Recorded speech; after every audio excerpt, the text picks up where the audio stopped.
Olá, meus queridos alunos do quarto ano, tudo bem com vocês?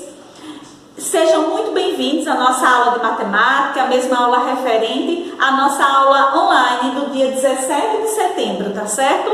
Então, na nossa aula de hoje, nós vamos trabalhar aí as páginas 112 até a página 119, onde a gente vai aprender um pouquinho como é que a gente lê frações. E aí? A partir aí da página 112, ele vai nos ensinar algumas regrinhas referentes à leitura de frações. Então, os números fracionários não são números naturais e eles se leem de uma forma diferente. Então, vamos aprender agora como é que a gente lê essas frações? Vamos lá? Então, olha só, turminha. Lendo as frações. Como fazemos a leitura das frações? A leitura do numerador é realizada de maneira direta, ou seja, lemos apenas o número, tá, gente? O número tal como ele é, tá? O numerador a gente lê como a gente tá vendo. Se é 1, a gente lê 1, se vê 2, a gente lê o 2. Já a leitura do denominador segue algumas regras. Então, a gente sabe que o numerador, que é o número que fica em cima, a gente lê tal como a gente vê, 2. Agora, para o denominador, segue algumas regras. Então, vamos prestar atenção em que regrinhas são essas. Vamos lá. Quando o denominador é menor que 10, as frações são lidas da seguinte forma. Então, aqui ele tem uma sequência dos números, ó. Quando for o 2, eu leio 1 meio, ó, 1 em cima e meio, eu leio 2. O 2 e o 3, eu leio 2 terços, então 3 eu leio terços. O 3 embaixo, olha só, eu também leio terços, então 3 terços. O 3 e o 4, eu leio 3 quartos. O 5 e o 5, eu leio 5, que é o numerador normal. E o outro 5, eu leio quintos. O 2 e o 6, eu leio 2 normalmente. E o 6, eu leio sextos. Seguindo, gente, os números ordinais, ó. Tá? Só muda aí na questão do 2 e do 3. Porque do 2 seria segundo, eu vou ler meio. E o 3, que nos números ordinais seria terceiro, eu vou ler terços. Mas aí do 4 em diante eu leio como se fosse números ordinais. Quando o 7 está embaixo, o 4 em cima, 4 normal, sétimos. 6 em cima e o 8, 6 normal, o 8 leio oitavos. 1 e o 9, o 1 eu leio normal, o 9 eu leio nono. Essa é a primeira regrinha, do 2 até o 9. Agora, as frações que têm o denominador maior que 10 são lidas da seguinte forma. Exemplo, o 1 e o 12, eu leio 1 dozeavos. O 10 e o 21, eu leio 10, 21 e acrescento o nome avos. O 4 e o 40, eu leio 4 normal, o 40 normal e acrescento o nome avos.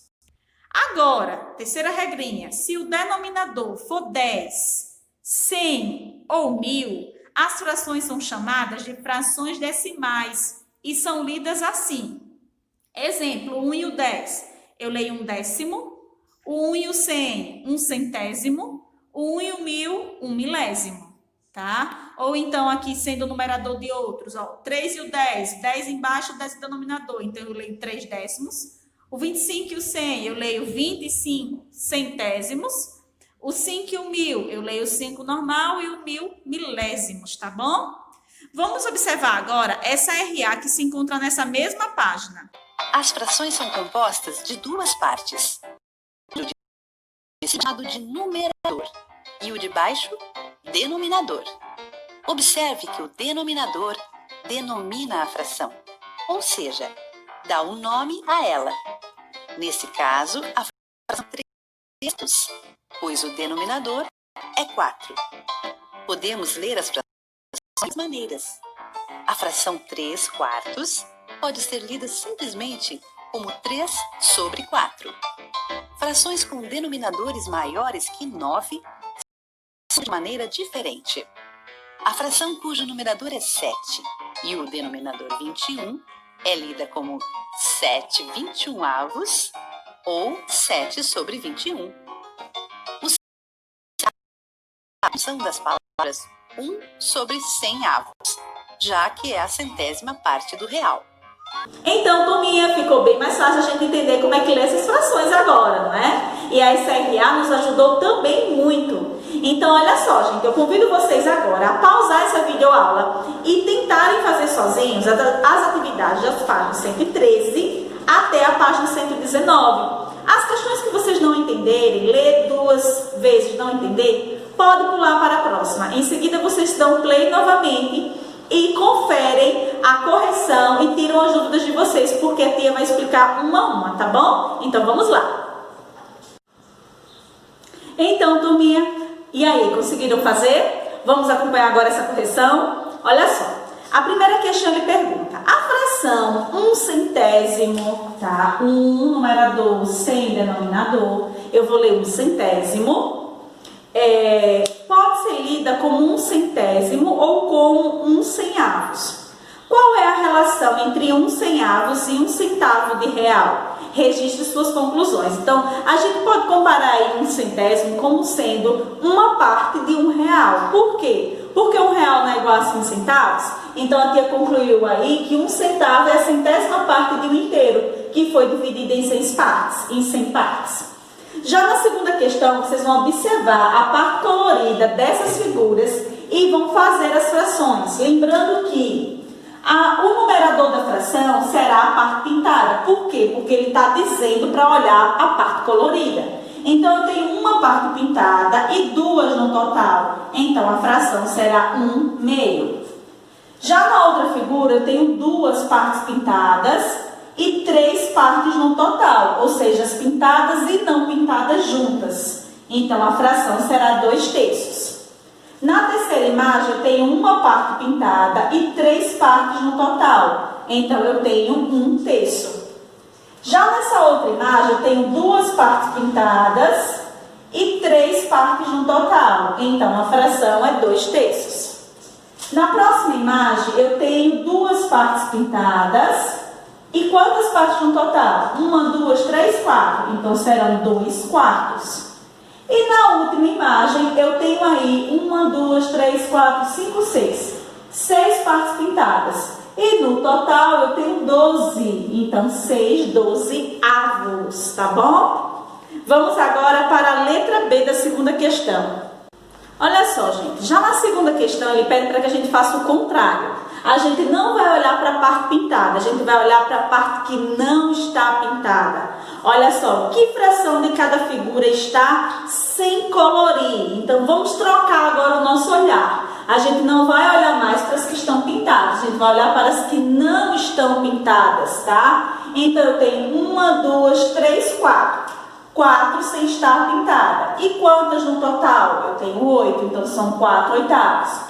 Quantas não estão pintadas? 1, 2, 3, 4. 4 não estão pintadas e no total eu tenho 8. Essa próxima figura eu tenho somente uma parte que não está pintada e 3 no total. Então, será 1/3. Próxima também eu tenho 4 partes que estão pintadas e no total eu tenho 8, 4/8. Agora a próxima, eu tenho 1, 2, 3, 4, 5, 6, 7. 7 partes que não estão pintadas e no total eu tenho 8, 7/8. Agora eu tenho 3 partes que não estão pintadas e 4 no total. Então serão 3/4, tá bom? Vamos agora para a próxima questão, a questão 3, que está na página 114. Olha só, turminha, ele vem dizendo aí na terceira questão que as frações, elas não representam apenas partes de figuras. Elas podem representar partes de certa quantidade. O importante é que o total seja dividido em partes iguais.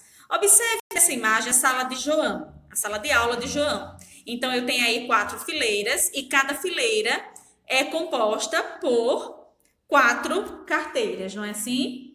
Então, aí ele vai explicar, ó, é possível dividi-la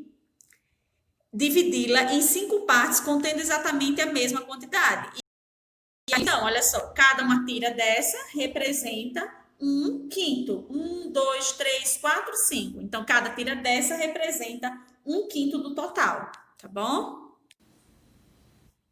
E aí, embaixo, ele vem dizendo, podemos dizer que 1/5 da sala é composta de 4 mesas. Por quê? Porque cada tira dessa daqui não tem 4 mesas, ó, 1, 2, 3, 4, não é? Usando esse mesmo raciocínio, pinte. Aí vamos lá. Então, aqui, gente, eu tenho na letra A 1/4 das mesas da sala de João. Então, eu vou dividir essa figura aqui em 4 partes iguais e vou pintar. Então, veja bem, se eu tenho 4 fileiras, 1/4 vai ser uma fileira inteira, não é? Então, vocês vão pintar uma fileira inteira, ou seja, 5 cadeiras. Então, ó, 1, 2, deixa eu puxar aqui mais para baixo, 2, 3, 4, 5. Vão pintar toda essa fileira daqui, tá certo? Na letra B, ele diz 1/2 das mesas da sala de João. Então, aqui eu tenho um total, a mesma quantidade, né? Que é a mesma sala de aula de João, e vou dividir 1/2. Então, quanto é 1/2? A metade. Se eu tenho aqui 4 fileiras, a metade vai ser exatamente aqui, ó. Essa é uma metade, não é? Então, eu vou pintar 2 fileiras, que representam a metade das cadeiras de João. Já na quarta questão, ele diz que nos conjuntos a seguir, pinte as partes indicadas. Depois, escreva as frações correspondentes à quantidade de objetos pintados em cada caso. Então, ele quer que a gente pinte 1/3 dos lápis. Eu vou primeiro contar quantos lápis eu tenho aqui. Olha só. Eu tenho 1, 2, 3, 4 fileiras. E cada fileira tem 1, 2, 3, 4, 5, 6. Então, 4 vezes 6 é igual a 24. Eu sei que eu tenho aqui um total de 24 lápis. Eu quero 1/3, ou seja, esse total aqui dividido em 3 partes. Então, quanto é que vai ficar? Se vocês preferirem, vocês podem contar por meio da divisão, ó. 24 dividido por 3. Aliás, por 3 mesmo. Então, qual é o número que eu multiplico por 3 que dá 24? A gente sabe que é 8, não é? 8 vezes 3 é 24. Então, olha só como é que vai ficar essa divisão aqui. 1, 2, 3, 4, 5, 6, 7, 8. Isso aqui é uma parte, não é? Então, vocês vão pintar 8 lápis, que corresponde a 1/3. Tá? 8 mais 8 daqui, mais 8 do que sobrou, não compõe 24? Então, 1/3 é toda essa parte aqui, ou seja, 8 lápis. Se eu pintei 8 lápis, como é que vai ficar a fração, gente? 8 lápis, 8. E o total de lápis, quanto eu tenho? 24. Então, a fração é 4 lápis. Já na letra B, ele quer que a gente pinte 1/4 dos biscoitos. Aqui tá mais fácil a gente dividir em fileiras. 1, 2, 3, 4. Então, eu posso dizer que essa parte aqui é 1/4. Por quê? Porque é uma parte, 4 partes no total. 1, 2, 3, 4. Então, eu vou pintar. Sanduíches eu vou pintar todos. Pintar 6 sanduíches. E no total, eu tenho quantos sanduíches? 24. Então, fica a fração 4 avos, não é assim? Já na letra C, ele quer que a gente pinte as moedas. Sabe que nessa imagem, ele está de 5, não é assim? Então, ó, 5 mais 5, 15, mais 5, 20, mais 5, 25. Então, aqui tem 5 partes. Se ele quer 1/5, vai ser uma parte dessa daqui, né? Então, vocês vão pintar uma fila dessa, que corresponde a quantas moedas? A gente pintar 1, 2, 3, 4, 5. A gente vai ter pintado 5. Então, como é que fica a fração? 5. E no total, quantas moedas eu tenho? 25. Então, a fração são 5/25 avos. Vão conferindo se vocês fizeram certo.